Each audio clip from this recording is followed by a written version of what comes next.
come. Good girl.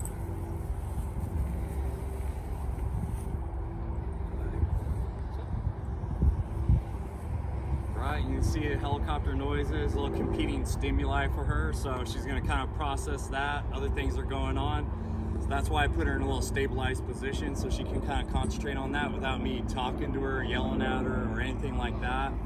I need to get out of her brain, put her in stable so she can kind of check out what that helicopter is and that other stuff is without her brain have to do overtime. The sit command is one of the first things that we teach to the dog, so it's a very automatic, well repetition type of command. So the dog can sit here, know that I'm here, well, okay, I can check out my environment too. As long as I can do this sit, I can do this too.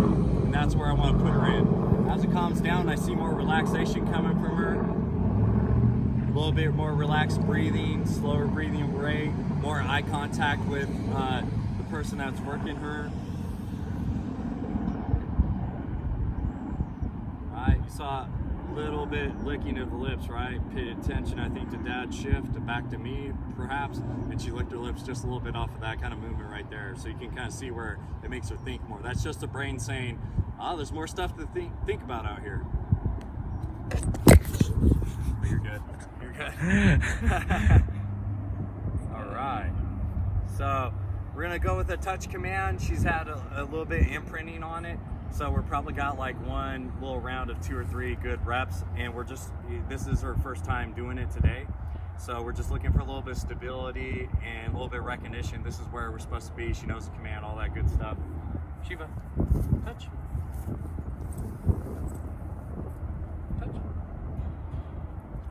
Good touch, right? So we're at the phase where I'm not physically praising her so much right now, although always welcome. Like the good touch, but I'm also kind of inducing that stability with my distance, my movement, my unpredictability and stuff like that, so we can make sure that in a lot of different situations, eventually she's going to be able to do this in a lot of convoluted, distracted areas. Good touch, mamas. Add a little bit more movement. I'm kind of basing this off her progress right here. That eye contact before I give that BRAK and high paychecks. Good. Just a little spatial pressure. Get her eyes back in. I'll do one more time. Good. Touch. Touch. Shiva. Touch. Good girl. Good touch. That's her kind of wanting a little bit of flashback to place command. She's looking, how do I get all 4 on here? But that's not it, right? Good touch. Now she's starting to delineate between touch and the PLACE a little bit better. Good touch, touch good girl. Why don't you go mamas? But I didn't give her the BRAK yet, right? So she shouldn't leave that spot until I give that or another command. Good touch. Break. Why'd you go touch? Break. Oh, you go mamas. Break. Oh, where'd you go mamas? Oh. Now she's free to leave, but you see that I'm physically praising her right now. I don't want her always saying every time I'm like, break, you're released from obedience, go shoot to the wood line there, check out the squirrels and the raccoons and stuff, pay less attention to me, but she can't leave this position. But that's why I'm paying her at the same time as she was here. Shiva. We'll do it on a COME command. Shiva, come. Going back towards Dad, who's my cameraman right now, if you're wondering where she's going. Shiva, come. So she's really tired, right? Good girls. That's it. Good. Down. Down. Down.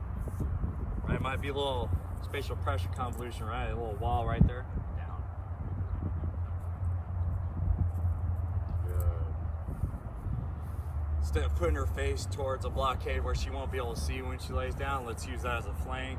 She has me back here, so she's like, okay, I'm gonna pay attention to this little area here.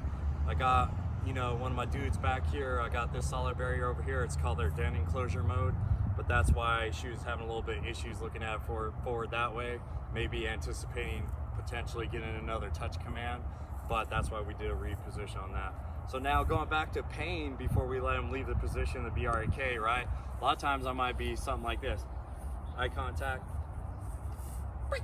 Oh, that's good girls. But I don't have hands on her right there. But she come back to me for the voluntary paycheck because it's very nice.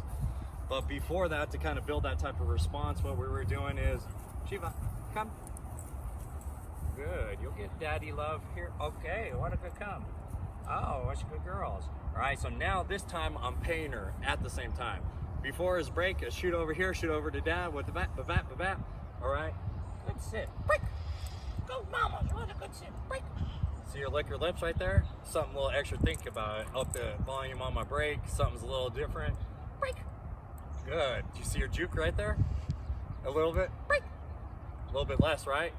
But I'm paying her at the same time, so she has less impulse to be like, gotta do me, let me go ahead and get the squirrel, the raccoon, this, that, blah, blah, blah. And I gotta get to a little bit higher level of arousal state in my mind when I'm thinking like that. But this right here says, man, all the value in the world is here. My emergency recall, come command, could be sit command right next to you, come to sit like this, could be heel position where you're right here. That's all close proximity, and they're most important commands for the dog's safety and everybody else's. A lot of times that emergency recall, heel command, that's why I want so much value right here. Is like, man, coming back there is better than any raccoon, squirrel I've ever encountered in my life. Plus, if it was a raccoon or squirrel the dog likes so much, then we might be also rewarding that dog with a tug or a ball on a string if that was the case and stuff like that, and using that prey drive force in this case. But we got some imprinting on the touch command we did today, so we're not implementing too much stuff like toys, this. We already got helicopters, got this. We had to do some work to kind of get the dog good with that, and then we could attack the touch command a little bit more with a little bit more acclimation to your area.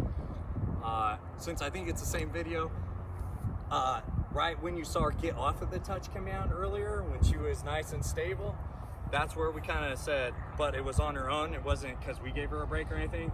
We just brought her right back, calmly put back in the touch command, and that consistency starts to build up the length that dog will hold it on here for you until you give the BREAK command and or another command. So as it come, sit, down, something else, those are the only two reasons why a dog should let go of that position. Then I want to go back and be touch. I don't need to say stay. Stay is a little bit redundant, right? If I say stay, then this is what touch means. Touch. Then I'm out, right? I don't gotta hold it anymore. Touch. What was that? That's not useful for me, for my practices. Sure, if you want to shoot just to do a tiny one, you could do that. But now how cool is this? Touch. Yes, sir. What's next from, the tower? I don't have enough stuff to get onto place, but I can do this, and I can hold accountability, especially with a larger dog. Could be restaurants, you're doing service work, something like that, and you kind of just need to narrow yourself down. Probably seen her doing a through command where she heels through here as well. Come. Girls.